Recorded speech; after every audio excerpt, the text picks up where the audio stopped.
Hey guys, welcome to or back to our channel.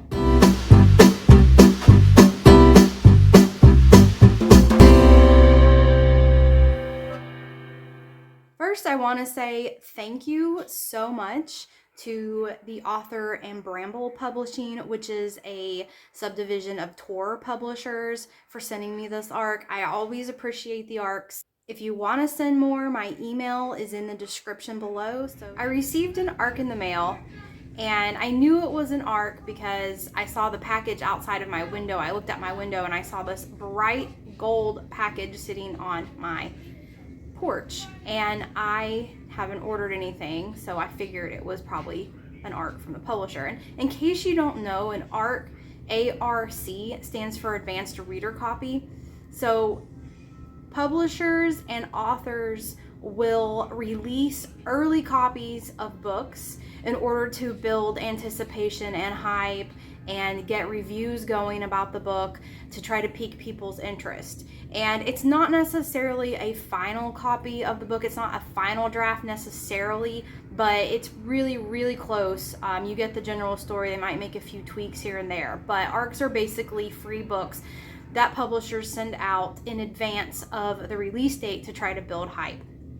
And I apply for as many of those as I can because I like getting those in the mail. I like reading them, reviewing them early, getting a feel for what's coming out and what we can look forward to in the future. So when I saw this ARC sitting outside on my porch, I got excited. It was gold, and I've never received one in a gold package before. And when I flipped it over and saw that it was Jennifer L. Armentrout, so excited. I'll show you a clip here. Look, Prim, I got an ARC. Let's see what it is. It's pretty bold. So I got Jennifer L. Armentrout's new book coming out, Fall of Ruin and Wrath.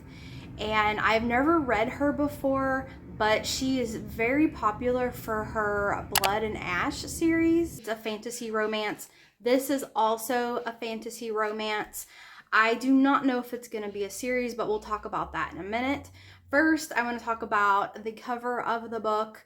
And I think this cover is very pretty.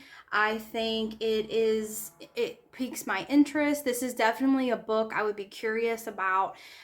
It kind of goes along the same theme of the Flum, Blood, and Ash, where they just have like some weapons and then some pretty flowers or some pretty design around the weapons. So this book is the same. There's a big sword here, and there's two crows around the sword. So I thought this was a good cover. I don't know if this will be the final cover when it comes out, but I think this is a good cover. It is 629 pages, so this copy is 629 pages. The final copy might be a little less because if it comes out in hardcover, it's going to be a taller, bigger copy, so you will get more words per page and less pages. So what is this book about? In this world, there are two different classes of people. There are lowborns and highborns.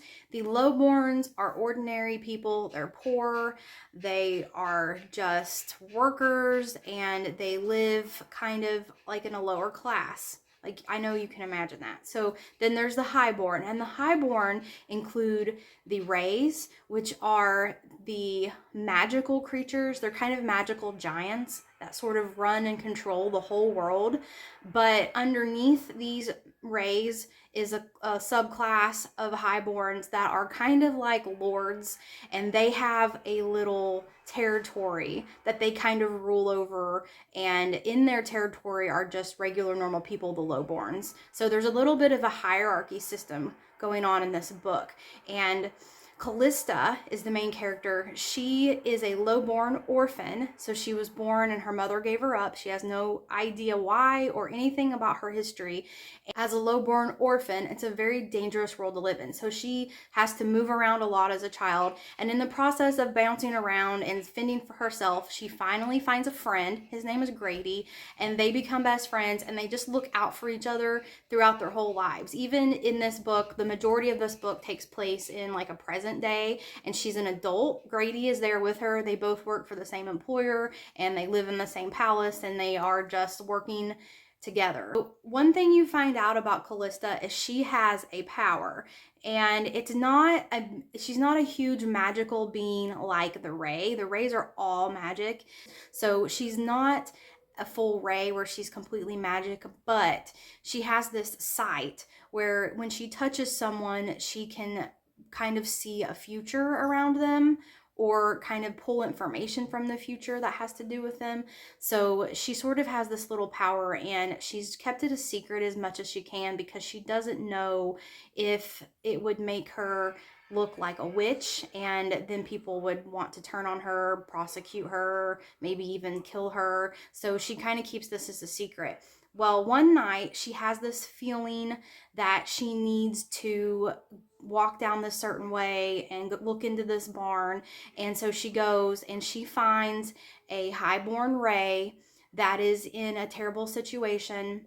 And that's where she meets the love interest of the story. It's a highborn Ray that she meets, and she helps him out of this interest, and the book just goes from there. This book, for being over 600 pages, I flew through this book. I read it in like 3 days because it's really easy to read, and I just kept wanting to get to the end and wanting to figure out what happens and wanting them to finally get their happy ending.